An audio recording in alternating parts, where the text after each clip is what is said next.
welcome back to Definitely Not Definitive. I'm Ken. And I'm Bethany. We're just a couple of couch potatoes in love that love reacting to some Castlevania. Yes, we do. So this is Castlevania Season 4, Episode number 7. If you want all of our reactions to the series, we have a playlist down below in the description of this video. And if you want to get ahead and see our reaction to the ending of this series, then go ahead and check out Patreon down below in the description of this video as well. Yeah, early ad-free access. Can't go wrong with that. Would you like a dog? I'm okay. Just let me know. I got 2. So, yeah. They love you so much. They're so comfy.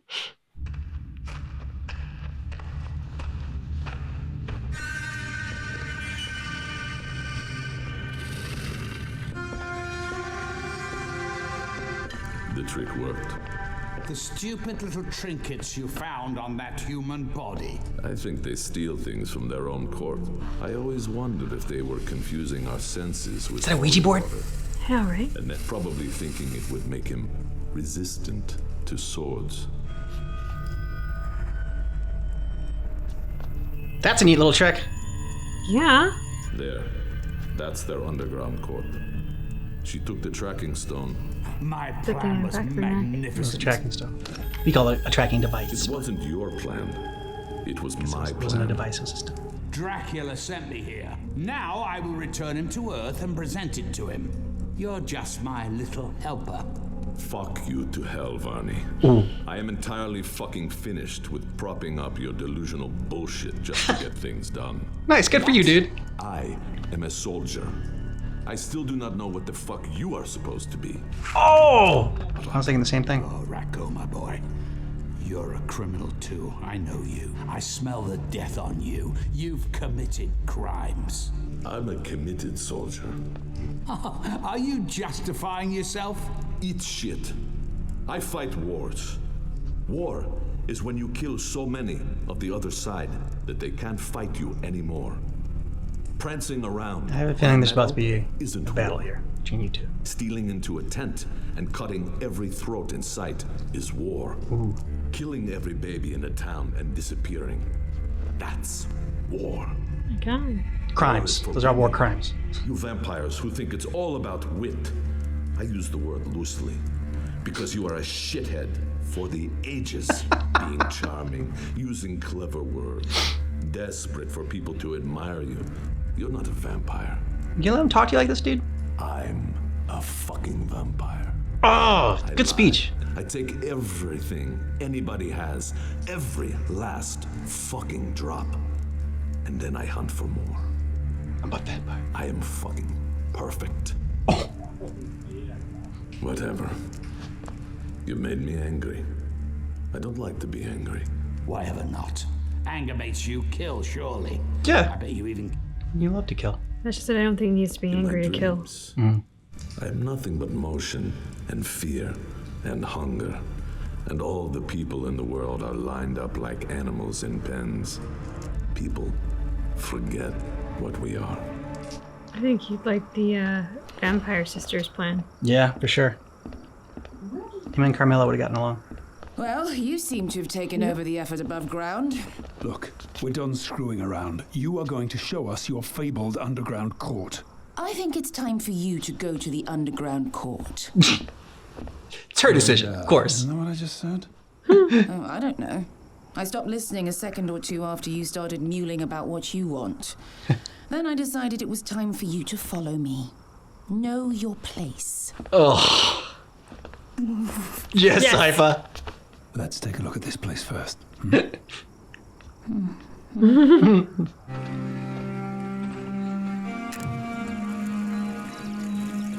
Alucard's community. It's like a refugee camp. Yeah, pretty much. Yeah, no place else to go. I don't blame him for not being comfortable going inside the house, but surely they're not exactly safe in the makeshift tents on the front lawn. Yeah, but Alucard's very fast, so he can get there. True.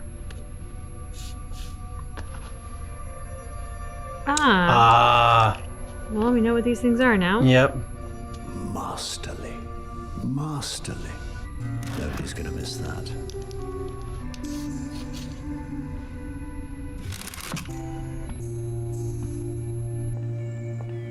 The whole triangular journal is really weird too. Mm-hmm. It is the time for accuracy, excellence, and whatever passes for courage in you people. You people. Who the hell is he talking to? Vampires. And Alucard's still sad.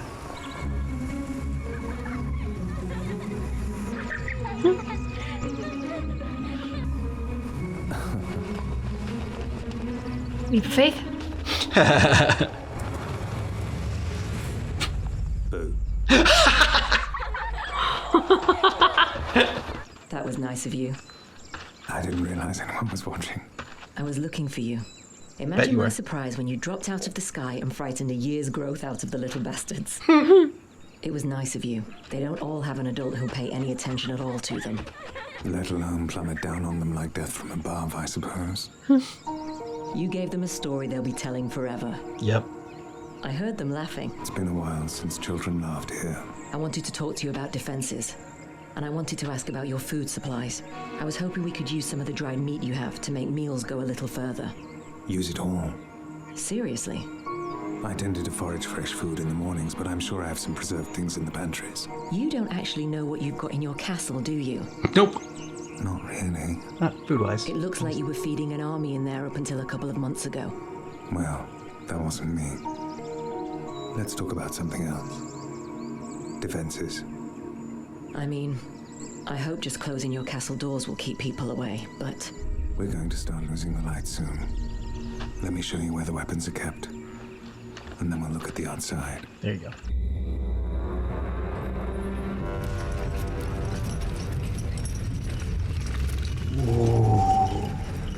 It's a big fella. Yeah. Kind of pretty, too. Yeah. That one not so much. Yeah, that one's, yeah. Not as pretty as like.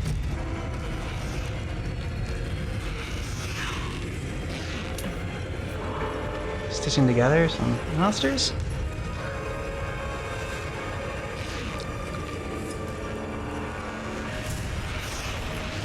Oh my god, what are they creating? They had the ring. Who was that? Yeah. I don't know. Camilla? But she blew up. Like, I don't know if they could, like, stitch her together. And, I mean, unless... Just her hand. Maybe only her hand survived. The rest of it wasn't. Yeah, maybe. I didn't think any part of her survived. I thought she got completely blown up. Then that would mean it was somebody else's hand, but whose? Yeah, I mean, it's gotta be Carmilla. Someone who really has a ring that is dead. What? This is your underground court? Mm-hmm. You guys are so screwed. They do for entertainment. Oh my god. Random piles of gold scattered throughout. She can, like, put on different clothes and come out and be like, ho ho ho, I'm the king.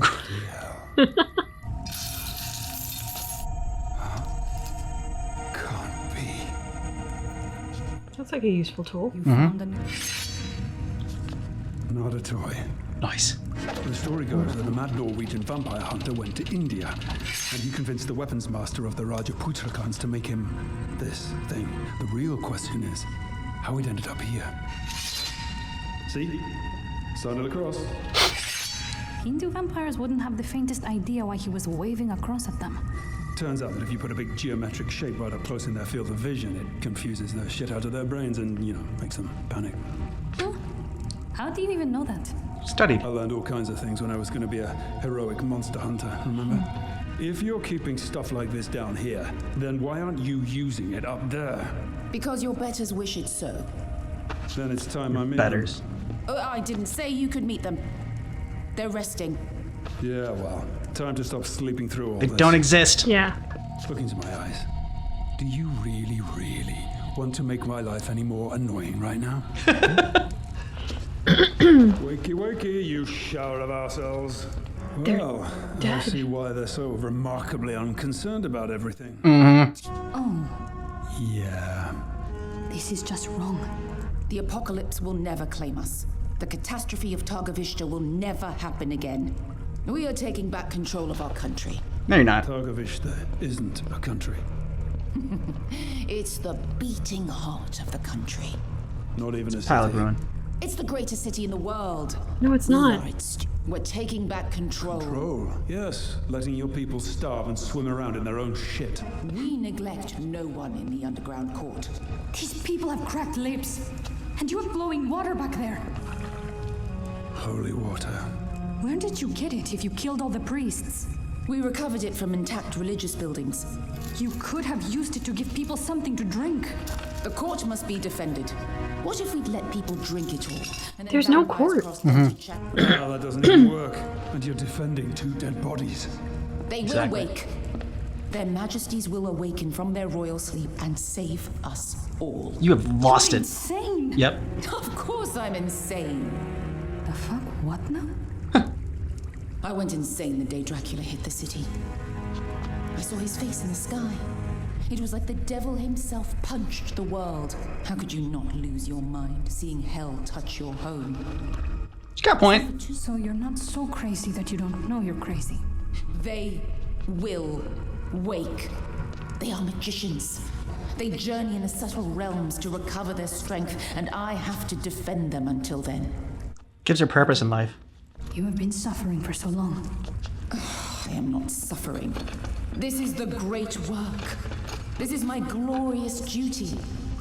I will save everyone by saving them. Well, no wonder they broke it into pieces. Someone's foraging for treasure. They will wake. They will save us all. The priest class always suspected it. They harried the royal family, can you believe it? But look at all the things we recovered from their palace. Behold their mystical treasures. I saved them, so they will save me. Good for you. Now why don't you go take a nap for a while? I am truly sorry for everything that has happened to you. We need to get these people help. We need to abandon this space, organize and... Abandon the royal family. Let her stay down here by herself. No, I saved them.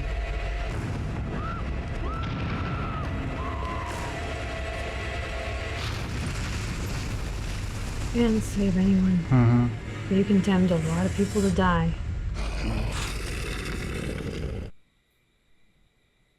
Belmont and Cypher have to fuck some shit up. Mm-hmm. Looks a lot scarier in the dark. Dracula's castle. Yeah, because it's definitely the cover of Better Home and Gardens in the daylight. It is. Ooh. Oh shit. Yeah. Oh shit is right. Get in the castle. Now. End of the episode. Oh, we got some battles next episode. Man. Nice. Good setup episode for the, what I imagine, 2 battles going on at Alucard's and then down at the court. So we kind of gets it right. I mean, like, you know, the king and queen weren't there, and they weren't like actually invisible. Their bodies were still there, but they were dead. I really like what they did with Zemfir's character. Yeah.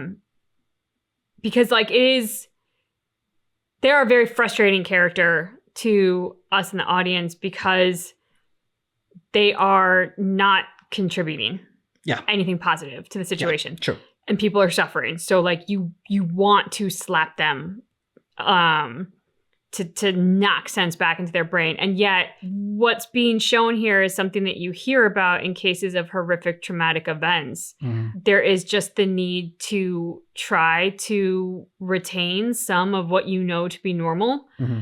And that is what Zemfir is doing. I mean, they're corpses. They're not the king and queen, but in Zemfir's brain, they are still the royal family. And of course, they'll come back and save us all because that's what they're supposed to do. Yeah. They're supposed to protect us. So I'm just glad that they put that character in here because the people of all the towns in this show have been put through. I mean, to say some shit is such an understatement for what they've been through and what they've seen. And I mean, like, we have night creatures that walk the earth. We have vampires that walk the earth. I mean, like, they've seen some crazy effed up stuff. And to think that you can see all that and come out unscathed by some kind of PTSD is pretty remarkable. So putting this in here and giving us sort of another flavor in the mix that is the trauma that the people of these towns are going through was, I think, a good useful narrative device. Yeah, it just shows what a driving force purpose is in life and needing to have it. And even if you have to invent it yourself, and I have to protect the king and the queen and the royal court and going on these missions, it's just like, okay, it's either that or seemed like, just taking their own life. So I agree. I think that, that character was handled very well. The reveal was good. Even though a frustrating character, you understood a lot more after this episode. Also, I think with that character, like, Belmont and Cypher are here saying, like, you're not even helping them build defenses. You're not even helping them not trot around in their own crap. Like, you're not giving them anything useful. And yet, if Zamfir is just of the royal court, there's probably a lot that they wouldn't know to even contribute to helping. Like, they might not know how to orchestrate latrines and safe drinking waters and things like that, because that was probably all done for them. But what they do know is how to be a gopher to the king and queen. And, well, that's like all I can contribute, because that's my whole world and that's all I know. So I appreciate also that they kind of showed that element potentially, or at least what we can kind of gather from that interaction with Cypher is the fact that, like, Zamfir didn't even register all of the bad things going on because they have no knowledge in this arena. And so they couldn't act on being helpful or contributing in any way. Love the opening scene between Varney and, I guess his name is Ratko. I thought for sure they were going to go to blows. And especially Varney he's very high in himself and into himself and wants to talk himself up. So the fact that he was like being challenged like that and basically put into his place and kind of like saying what us, the audience, thinks of him, like to his face. It's like, he is our voice. Ratko is like our voice in that moment. But also like a despicable character as well, talking about, wiping out like babies or whatever. Like that's war, poisoning a well. That's war. It's like, I said, like, no, it's war crimes. You're a criminal. It was also interesting him saying, like, it doesn't matter about lying to humans because it's basically like the same thing as like lying to like a pig or whatever. I'm really looking forward to the next episode. As far as I don't know who I want to take him out. Maybe Belmont. I want to take out that guy. I think that would be a fun match. I also love the fact that after this very long and well done speech that Ratko has, he says, "Oh, that's right. Like, you're really important to Dracula. That's why he sent you to this town in the middle of nowhere that he already destroyed, because you're important." Like, it was just such, like, he put him in his place in so many ways. But like, the one thing that Varney's been holding on to is that Dracula trusts him with this mission. That he's important and valuable to like the cause of Dracula. And Ratko just stripped him of that mercilessly. So that was... It'll be interesting to see their interactions in the next episode, because I, too, thought they were going to come to blows. And I don't know how Varney's pride reconciles this. Like, I can see Ratko setting aside personal pride to get the job done and being ruthless and cutthroat in the way that he is. But Varney has been shown thus far to really be all ego and self-pride. So I don't know how his ego is going to allow him to reconcile continuing to work with Ratko. I will also add, I love to see Alucard playing with kids. Yeah, that was so heartwarming. That was a sweet moment with Alucard, yeah, for sure. But it can only last for so long, and then now it's got to be back to pain and misery for Alucard. I mean, it doesn't have to be pain and misery. Like, he might just kill a lot of bad guys, and he's good at that. So he is good at that, yeah. Let us know what you thought about this down below in the comments. And if you want early ad-free access to our reactions, we have a link to Patreon down below in the description of this video. Thanks so much for checking out our reaction for Castlevania Season 4, Episode 7, but just keep in mind that our reaction is definitely not definitive.